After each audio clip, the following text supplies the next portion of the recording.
लालू जी को कभी रहती थी और न आज कोई स्थिति है।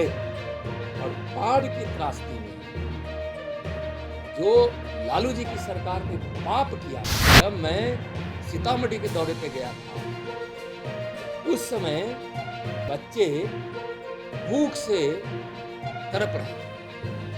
और उस समय जब बिहार की उस समय की आरजेडी की सरकार, लालू जी की सरकार से जब बात किया गया, तो उन्होंने तो नहीं बताया, लेकिन जो और बाद में पता चला कि कई बच्चों की मौत हो गई, शायद वह दूध पहुंच गया होता।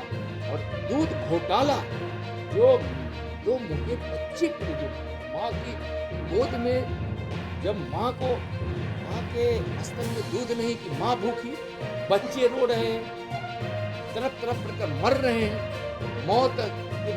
लोगों में से एक प्रश्न कर रहे थे कि बिहार में बाढ़ की स्थिति बनती है, तो आखिर यह समस्याएं तो सालों साल, सदियों पुरानी है।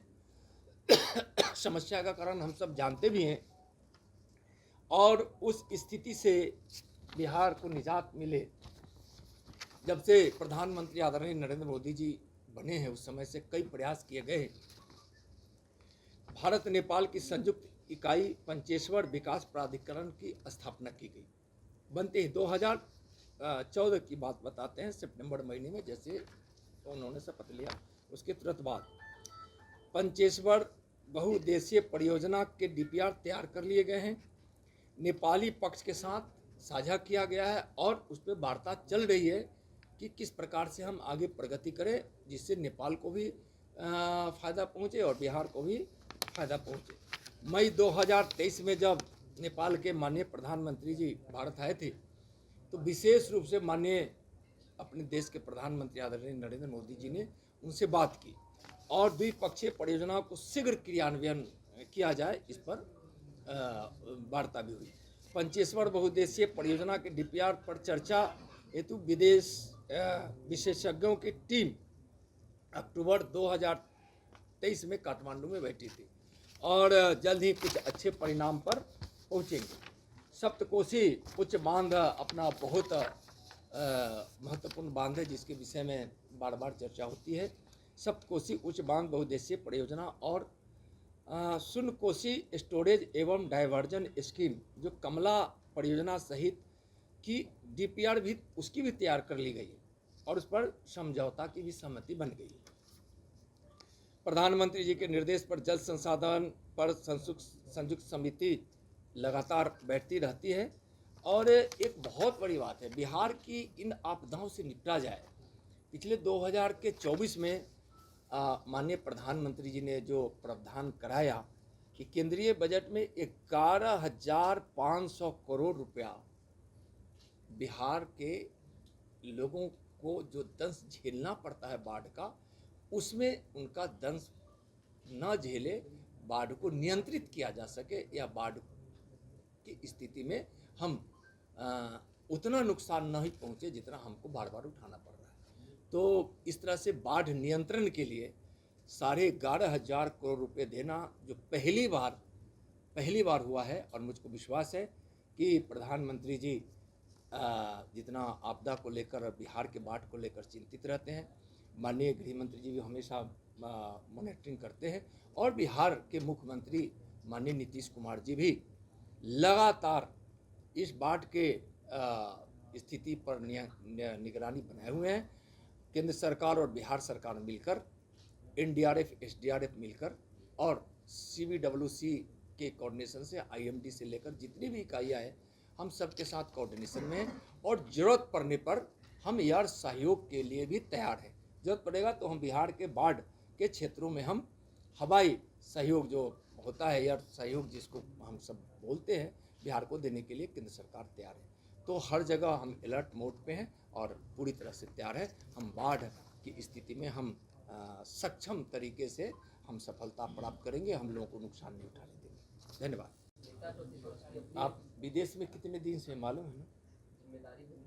कोविड में भी चले गए थे, बाढ़ में भी चले गए, और 10 दिन की भी यात्रा नहीं की। और जो मुझको पता है 1 सप्ताह से तो कम से कम है, या नहीं तो 1 सप्ताह रहने वाले होंगे, और दुबई की यात्रा पर है, और बार बार दुबई जा रहे हैं। तो अगर हो सकता है कि वहाँ दुबई गए हैं तो उनकी क्या सोच है, लेकिन इतना मैं ज़रूर कहूँगा कि बिहार की बाढ़ की चिंता न लालू जी को कभी रहती थी और न आज तेजस्वी जी को है।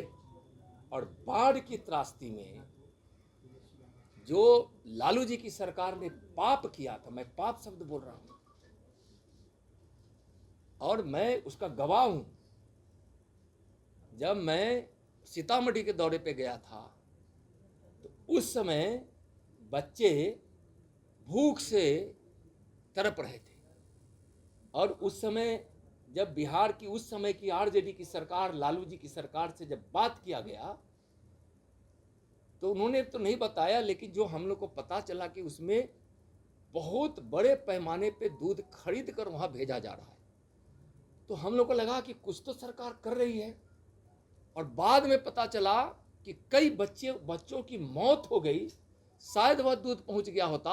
और दूध घोटाला, जो दो मुहे बच्चे के लिए, जो माँ की गोद में जब माँ के स्तन में दूध नहीं कि माँ भूखी, बच्चे रो रहे हैं, तरफ तरफ कर मर रहे हैं, मौत की नींद सो जा रहे हैं बच्चे माँ के आंचल में, और दूध उन तक नहीं पहुंचा।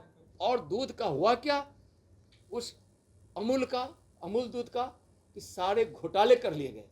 और आप लोग से मैं तो जरूर आग्रह करूंगा कि उस समय का पन्ना उलट कर देखिए आप प्रेस का, ये घोटाला हुआ था, दूध घोटाला। किस वर्ष की घटना थी? ये वर्ष तो अंदाज नहीं है, लेकिन हम उस समय भारतीय, ये वर्ष लालू जी की सरकार की है और हमको 2090 से 95 के बीच का या कुछ उसी समय की सरकार की है।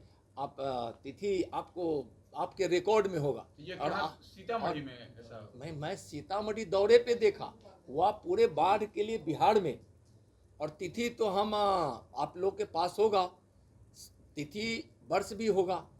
और उस समय आप लोगों ने ही दूध घोटाले के विषय में बड़ा पर्दाफाश किया था और उसमें कई अधिकारी फंसे, कई अधिकारी जेल गए। संजोग है कि वह अधिकारी इस दुनिया में नहीं है, लेकिन आज उस समय के सरकार के नेता लोग हैं और बहुत बड़ा उन्होंने पाप किया था। और उस पाप